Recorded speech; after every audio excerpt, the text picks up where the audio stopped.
Hi friends, డ్రైవింగ్లో మీతో మాట్లాడదాం అనుకున్నాను, కానీ వైలెన్స్ తప్పు కాబట్టి బండి ఆపుకొని గుర్తుకొచ్చి మీతో మాట్లాడుతున్నాను.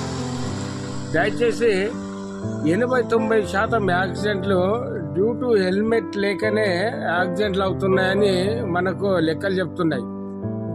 ఒక్క 2 నిమిషాలు ఏమైందంటే సేఫ్టీకి సేఫ్, చలికి సేఫ్, ఎండకు సేఫ్, వర్షానికి సేఫ్, బరువు ఉంటుందా? బరువు ఏముండదు.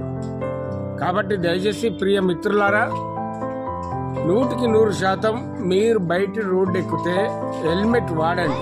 మీరు ఏమంటారు, మీకు ఎక్కడ పని లేదు, ఏదో సోజు చెప్తుండు అనుకుంటున్నారా? కాదు, నేను ప్రాక్టికల్గా అనుభవించినా కూడా. చూస్తుండ్రా, ఇటు హెల్మెట్ లేక ముఖమంతా పలిపోయింది. దయచేసి హెల్మెట్ మీరు పెట్టుకునే ప్రయాణం చేయండి. మీకు, మీ కుటుంబానికి, మీ పిల్లలకు చాలా శ్రేయస్కరం. ఏమంటారు?